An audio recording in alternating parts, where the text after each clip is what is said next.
하는 생각이 듭니다. 우리 앞뒤 사람 인사합니다. 주님의 이름으로 사랑하고 축복합니다. 요한복음 14장은 십자가를 앞두신 예수님께서 제자들에게 남기신 마지막 위로의 말씀 가운데 하나입니다. 제자들의 마음은 이미 흔들리고 있습니다. 예수님께서 떠나신다는 말을 반복해서 들었기 때문입니다. 이 제자들은 주님과 함께 걸어왔죠. 주님의 음성을 들으며 살아왔습니다. 주님 안에서 삶의 방향을 발견했습니다. 그런데 이제 그 주님께서 떠나신다고 말씀하시는 것이죠. 제자들에게 그것은 단지 예수님과 헤어진다라는 그런 이별의 아픔이 아닙니다. 삶의 기반이 무너지는 것 같은 그런 두려움이었습니다. 지난 금요일날 저녁부터 토요일날 어제까지 1박 2일 동안 우리 육형제들이 다 전국에 흩어져 살고 있잖아요. 그래서 공주에서 모두가 만났습니다. 육형제들과 며느리들 그리고 손자 손녀들이 모두 만났어요. 그리고 같이 식사를 하고 토요일날 아침에 모여서 하나님 앞에 예배를 드렸습니다. 그리고 태어난 아이를 가운데다 두고 우리가 함께 기도를 했습니다. 이 아이를 통해서 우리의 가문이 더욱더 하나님 앞에 영광스러운 믿음의 가문이 되기를, 또 이 아이의 모든 지경이 하나님께서 지켜주시고 은혜를 주시기를, 그리고 그 전날 저녁에 형제들이 또 며느리들이 함께 모여서 지난 시간 동안 우리와 함께 했던 어머니와 아버지를 기억하면서 그분들의 삶의 모습을 나누고 또 그분들이 나에게 어떤 의미였는지를 함께 나누다 보니 어느덧 새벽 4시에야 잠들게 되었습니다. 형제들이 헤어지면서 굉장히 아쉬워했어요. 너무나도 복되고 너무나도 좋은 시간이었다. 어머니 아버지가 돌아가시면 모두가 다 모이기도 힘들고 그럴 줄 알았는데, 이렇게 어머니 아버지 돌아가신 후에도 여전히 형제들이 만나서 함께 어머니 아버지를 추억하고 함께 예배하고 또 우리 자녀들을 위해서 기도할 수 있는 그러한 가족이 될 수 있다는 게, 또 그러한 형제들이 될 수 있다는 것이 얼마나 복되고 감사한지를 모른다.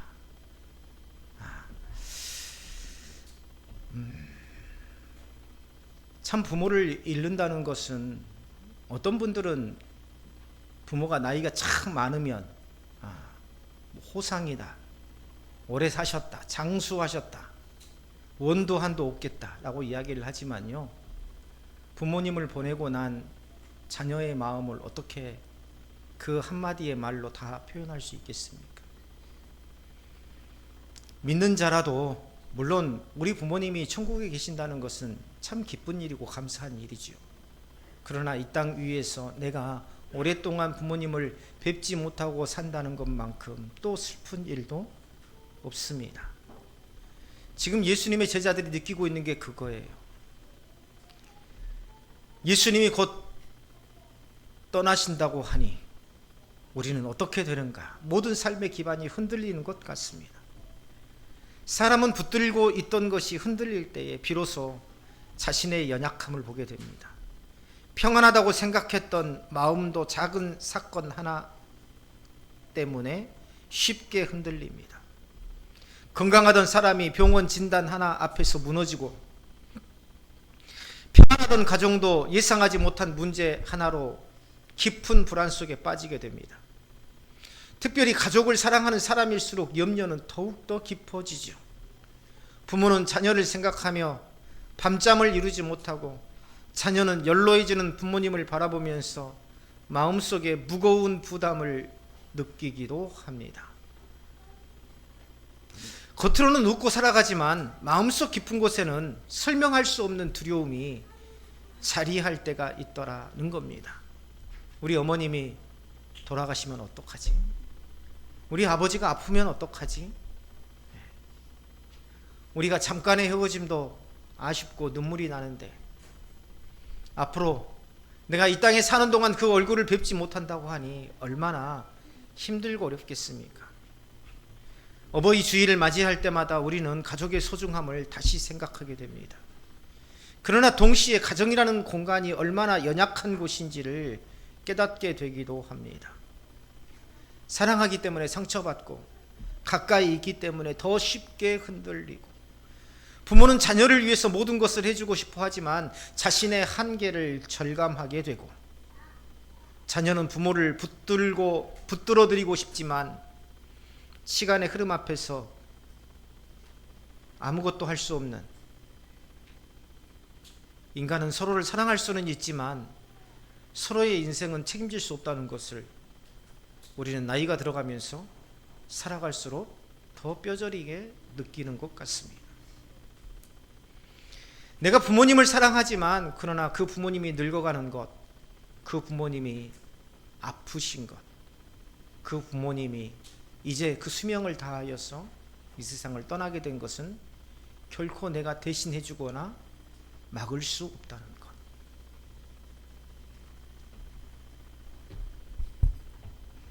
예수님께서는 두려워하는 제자들을 향해서 보혜사 곧 아버지께서 내 이름으로 보내실 성령이라고 말씀하셨습니다. 주님께서는 떠나지만 결코 제자들을 홀로 두시지 않으셨어요. 오히려 성령을 보내주셔서 끝까지 함께 하시겠다고 약속하셨습니다. 여기서 보혜사라는 것은요, 곁에서 부르시는 자, 곁에서 돕는 자라는 의미를 가지고 있습니다. 위로자이며 동시에 변호자라는 그러한 뜻도 담고 있죠.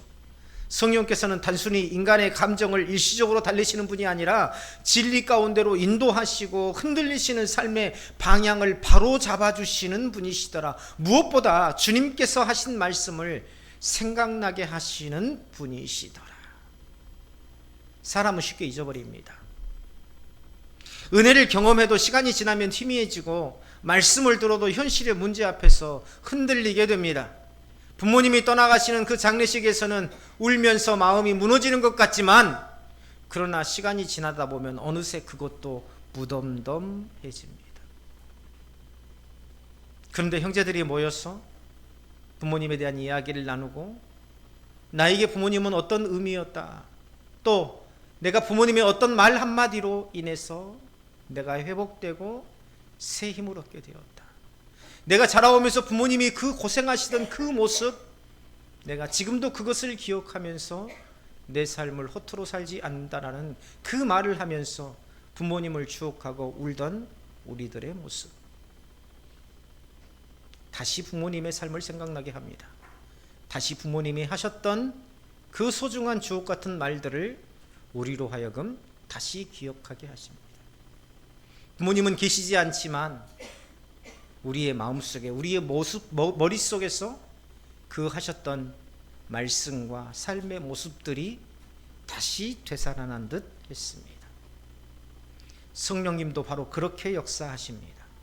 삶이 흔들릴 때, 절망 가운데 있을 때, 이전에는 무심히 지나쳤던 말씀이 어느 날 갑자기 마음을 강하게 붙드는 경험을 하게 됩니다. 이게 바로 성령의 역사입니다.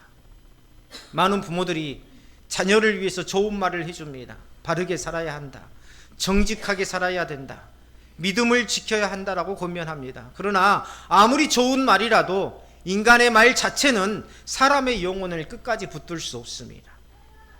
결국 사람을 변화시키고 끝까지 붙드는 것은 하나님의 말씀입니다. 그리고 그 말씀을 살아있게 하시는 분이 바로 성령이십니다.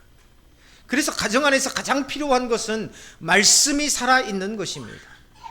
부모가 말씀 앞에 서고 자녀가 말씀을 배우고 가정 안에 하나님의 음성이 흐르는 것입니다.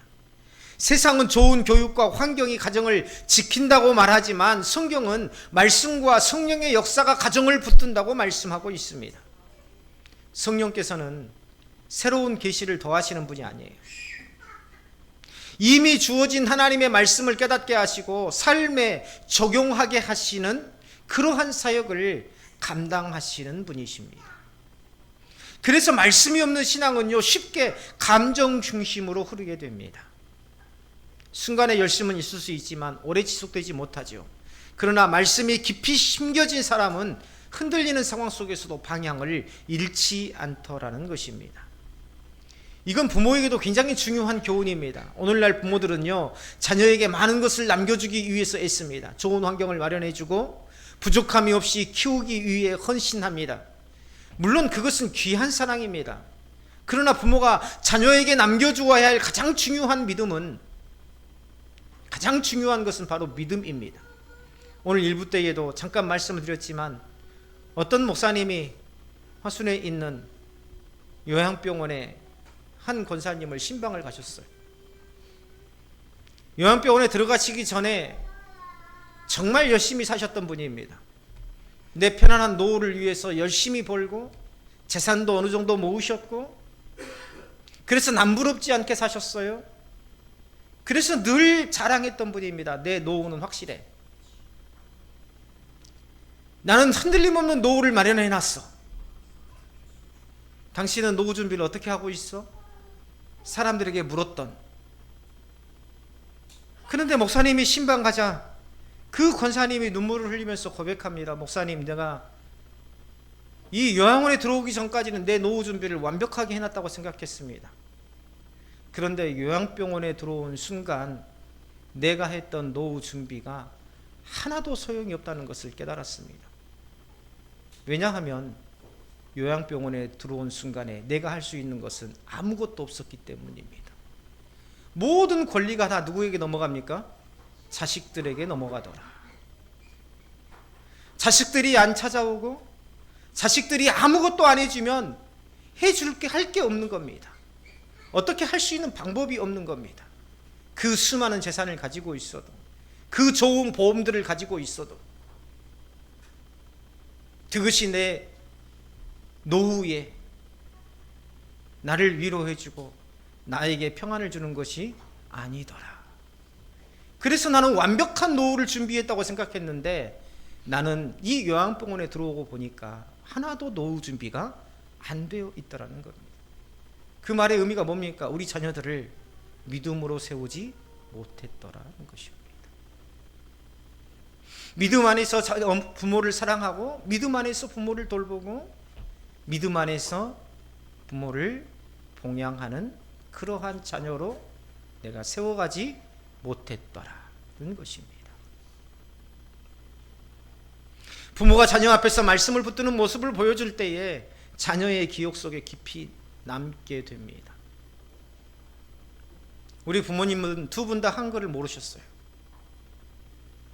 어제 아들들의 모임 속에서도 그걸 나눴는데, 우리가 모든 것들을 배우고도, 부모님의 희생으로 모든 것들을 배우고도 이렇게 삶을 살기가 힘든데 한글을 모르는 두 분은 얼마나 힘들었을까. 그런데 그 한글을 모르는 분이 가장 큰 성경책을 가방 속에다 놓고 교회에 갈 때마다 그 가방을 어깨에 짊어지고 1시간을 걸어서 교회를 다니시던 그 모습이 아직도 제 눈에 선합니다. 완벽한 부모가 되는 것이 중요한 게 아닙니다. 하나님 앞에서 무릎 꿇는 부모가 되는 것이 중요합니다. 연약함 속에서도 기도하는 모습, 어려움 속에서도 예배의 자리를 지키는 모습, 너 예배 드려라, 말씀 좀 읽어라, 기도해라 하는 그러한 가르치려는 부모가 아니라 내가 기도하고 내가 말씀 보고 내가 어떤 상황 속에서도 예배의 자리를 지키는 그 부모의 모습이 결국 자녀의 신앙을 세워가게 되더라는 것입니다. 교회 공동체 안에서도 마찬가지입니다. 부모의 역할은 단지 자기 자녀만 책임진 데서 끝나지 않아요. 믿음의 공동체 안에서 다음 세대를 품고 세워가는 사명이 우리에게 있습니다. 나이가 많은 성도들은 젊은 세대를 향해서 신앙의 본이 되어야 합니다. 나이가 많은 성도들은 젊은 세대를 향해서 신앙의 본이 되어올 뿐만 아니라 단순히 충고하는 사람이 아니라 삶으로 믿음을 보여주는 사람이 되어야 합니다. 방송실에 있는데 우리 정민이가 와가지고 꽃을 안마하고 달아줘요. 손을 잡으면서 정민아 고마워. 우리 정민이 요즘에 무슨 마음에 어려움이 있는 건 아니지? 어려움이 있으면 언제든지 목사님한테 이야기해. 누구에게도 말하지 못할 고민이 있으면 목사님한테 이야기해. 필요한 거 있으면 목사님한테 이야기해. 목사님이 도와줄게. 혹시 아빠가 때리거나 그럴 때라도 아빠한테 목사님한테 전화해서 이야기해. 목사님이 다 풀어줄게. 들어줄게.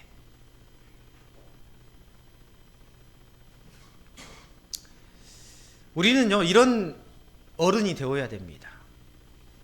왜 그거 그렇게 했어요? 그렇게 하면 안 돼요. 저는 우리 자녀들한테 절대 그렇게 말하지 않습니다. 때로는 내가 인생을 오래 살았기 때문에 우리 자녀들이 아빠 이거 어떻게 해야 돼요? 라고 물어보면 고민이 깊을 때는 이야기하지만 그러나 평상시에는요 내가 선택하고 내가 결정하는 것이 항상 최선이라는 생각을 가지고 자신 있게 살아가기를 바란다. 이렇게 이야기를 해줍니다. 어떤 것에 대해서 간섭하지 않아요. 왜 그렇게 했어라고 말하지 않습니다.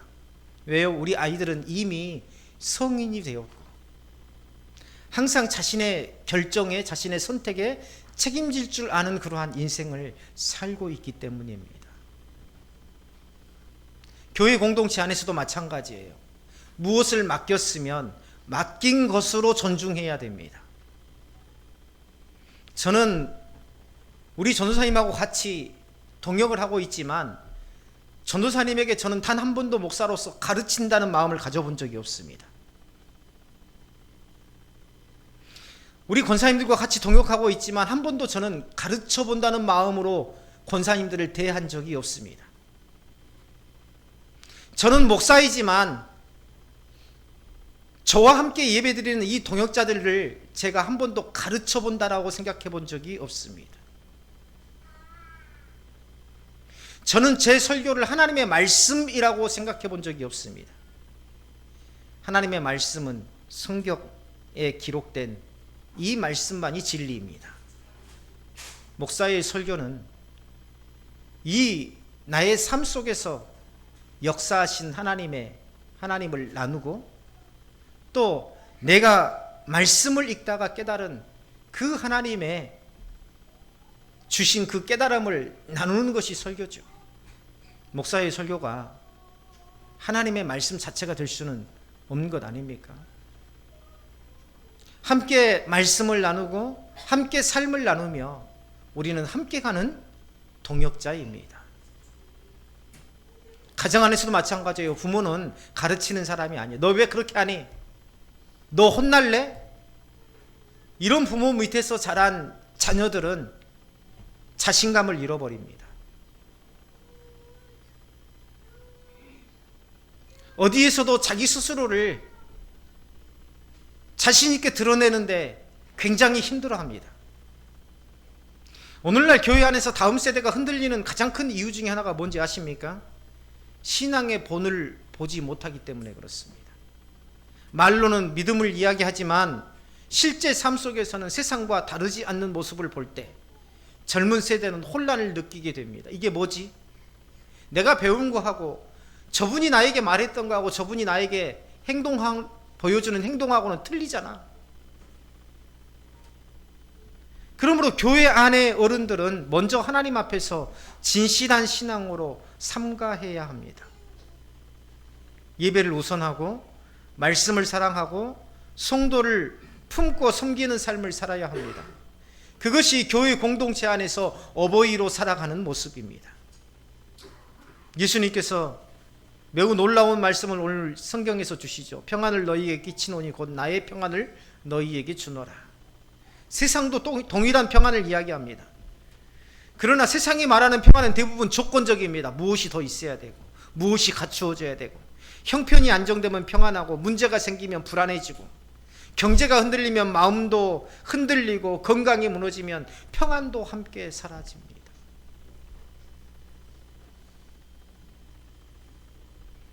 그러나 주님께서 주시는 평안은 다릅니다.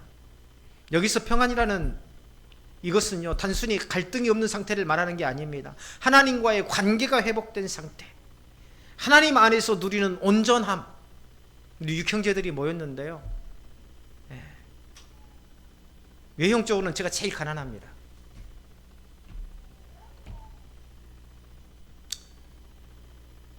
우리 형제들이 모여서 그래요. 이 시대가 얼마나 혼란하냐, 이 시대의 목사들이 얼마나 바른 목회를 하지 못하고 있느냐. 그런데 내 동생 목사님이 이렇게 시골에서 훌륭하게 목회하고 있으니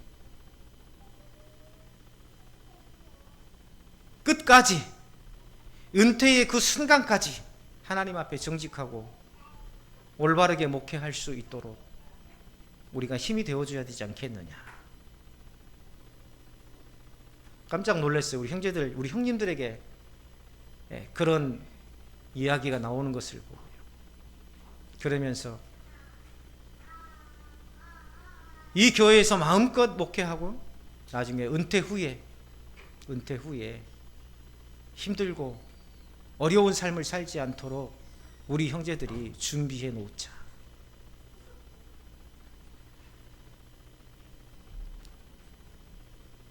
그저 너는 너, 나는 나가 아니라 우리 교회 공동체 안에서도 마찬가지입니다.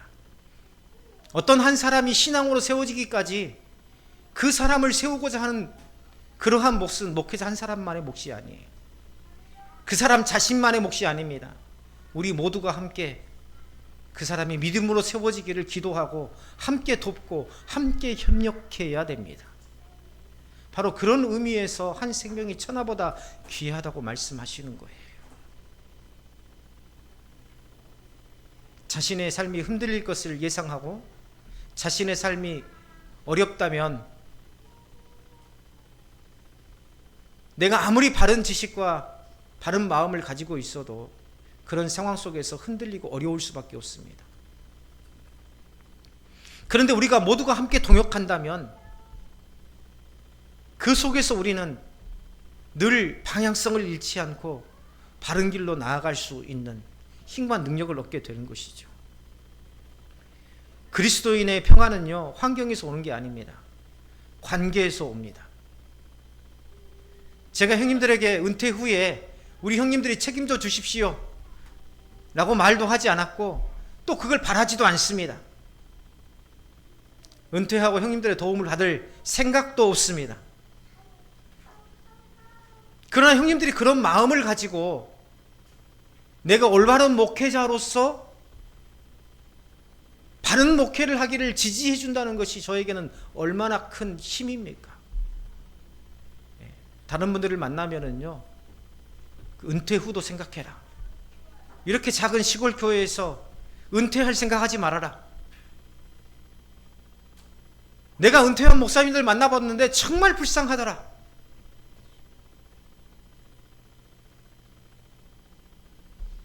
그렇게 되면 나도 모르게 어떻게 됩니까?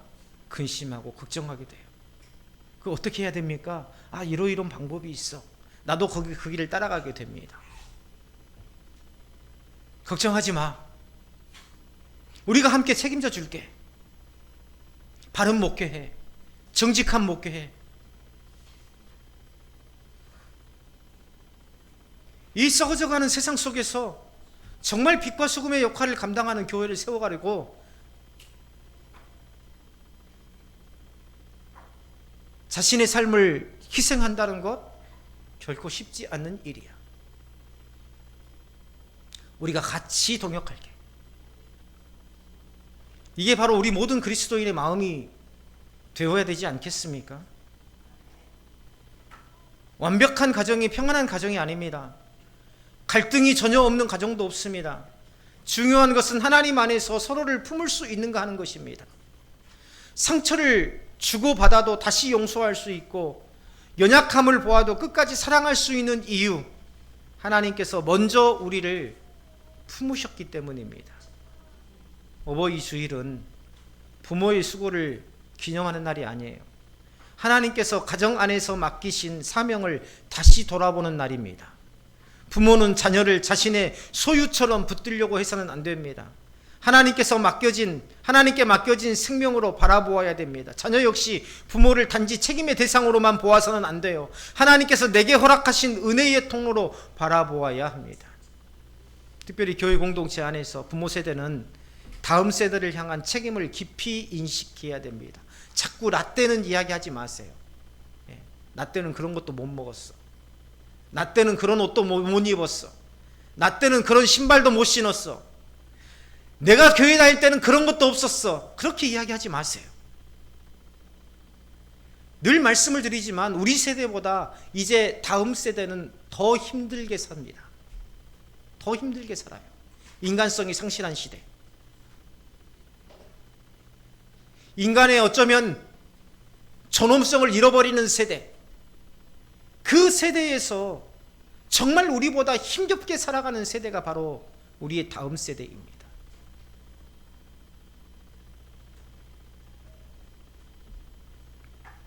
다음 세대는 단순히 교회의 미래가 아닙니다. 지금 함께 신앙을 이어가야 될 하나님의 백성입니다. 그리고 부모 세대는 젊은 세대를 정죄하거나 비교하기보다 품어야 합니다. 실패할 수 있는 기회를 주세요. 누가 말하면은요, 귀에 잘 안 들어옵니다. 그러나 내가 경험해서 실패한 것은 그게 마음에서 지워지지 않아요. 우리 자녀들에게도 실패할 기회를 주세요. 잘못했다고 말하지 말고, 자꾸 지적하지 말고, 이렇게 하라 저렇게 하라 자꾸 명령하지 말고, 그들에게도 실패할 기회를 주세요. 네가 어떤 선택을 하든 아빠는 지지해. 항상 너 편이야. 걱정하지 마. 네가 실패하면 아빠가 모든 것들을 함께 책임지려고 아빠가 노력할 거야. 걱정하지 마. 자신 있게. 너의 선택을 하나님께서 함께 하시고 지켜주실 거야. 모든 걸 다 잃으면 어때? 그래도 우리는 다시 일어설 수 있잖아. 그걸 통해서 네가 더 큰 것을 배울 수 있다면 그건 결코 실패가 아니야.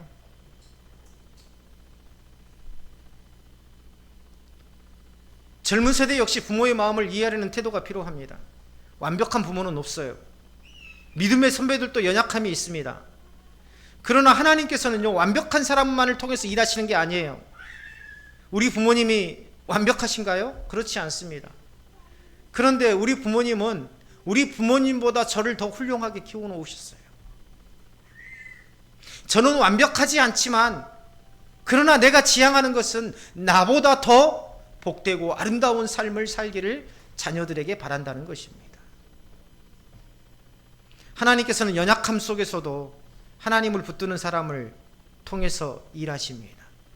오늘 우리가 꽃과 선물을 믿음의 선배들에게 전달했는데 이것으로 끝나면 안 됩니다. 저는 믿음의 선배들이 일생 동안 교회를 섬기는 것이 얼마나 가치 있고 소중한 일인지를 잊지 않도록 해야 한다고 생각합니다. 많은 교회들이 은퇴 이후에 잊어버려요.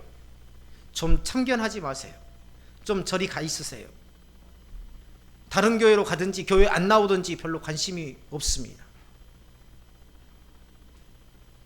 그러나 이 땅을 떠나는 날까지 우리 믿음의 선배들이 평생을 쏟아부었던 하나님 나라를 위한 그 헌신을 우리는 잊지 않고 존중해야 합니다. 우리가 어머니 아버지에게 그랬듯이 때로는 세대 차이가 있어서 우리를 이해하지 못하고 우리의 방법과 달라도 내 어머니 그렇게 하겠습니다. 내 아버지의 말씀 명심하겠습니다 라고 했던 그 마음, 그 태도로 우리는 교회 공동체 안에서 우리 믿음의 선배들을 그런 마음으로, 그런 태도로 대해야 한다. 그게 바로 세상과 교회의 다른 모습 아니겠습니까? 항상 서열을 나누고 항상 우리끼리를 구분하고 그런 마음이 아니라 우리가 주를 믿는 모든 자들이라면 또 나보다 먼저 하나님을 믿어서 믿음의 경륜을 가지고 하나님의 나라를 위해서 어디서든 교회를 세워왔던 분이라면 마땅히 우리의 신앙 선배로서 우리는 존중하고 존경하는 것이 바로 참된 교회의 모습이 아닌가 생각합니다. 서로를 판단하기보다 하나님 앞에서 먼저 자신을 세워가시기를 바랍니다. 어른 세대는 자신의 경험만을 내세우기보다 하나님 앞에서 겸손해야 하고, 젊은 세대는 자신의 생각만을 주장하기보다 믿음의 선배들을 존중하는 교회 공동체. 저는 우리 교회 공동체가 비록 작지만 그러나 이런 공동체가 되기를 원합니다. 왜 저분은 권사님인데 저렇게 말해요? 저렇게 행동해요? 아직 젊은 것들은 아무것도 몰라 라는 이러한 목소리가 들리지 않는 그런 교회 공동체. 힘들고 어려운 가운데에도 성도들을 섬기는 모습을 보니 참 믿음의 선배인 내가 다 은혜를 받습니다. 얼굴이 힘들고 아파 보이면 손을 잡아주고, 내가 못하는 기도지만 우리 집사님 위해서 기도 한번 할게 해주는 공동체. 권사님 어디가 많이 아파 보이시는데 병원에 다녀오셨어요? 내일 제가 시간 되는데 좀 모시고 갔다 오면 안 될까요? 이렇게 할 수 있는 공동체. 교회는 예배만 드리는 게 아닙니다. 교회는요, 자기 위로만 하는 곳이 아닙니다. 교회는 그리스도 안에서 참된 사랑으로 함께 지어져 가는 하나님의 성전이라고 성경에서는 말하고 있어요. 사랑하는 동역자 여러분, 교회 안에서 그러한 마음으로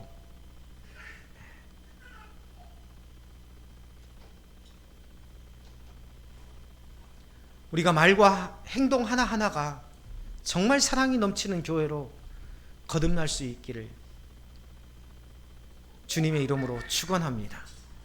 하나님이 중심이 되는 가정, 하나님이 중심이 되는 교회는 완벽하지 않아도 무너지지 않습니다. 부족함 속에서도 은혜를 경험하고 눈물 속에서도 다시 일어설 힘을 얻게 됩니다. 그것이 하나님께서 주시는 평안이고, 오늘 성경에서 말하는 평안이고, 우리가 하나님께 받은 은혜입니다.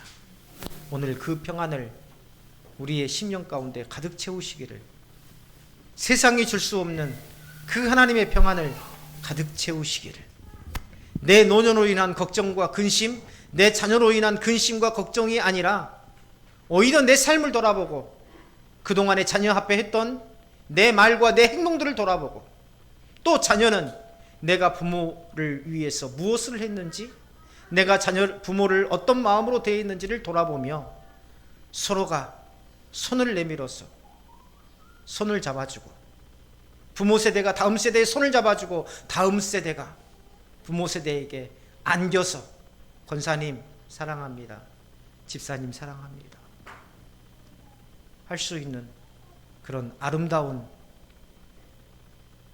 어버이 주일이 되시기를 주님의 이름으로 축원합니다. 우리 기도하겠습니다. 함께 기도합니다. 하나님,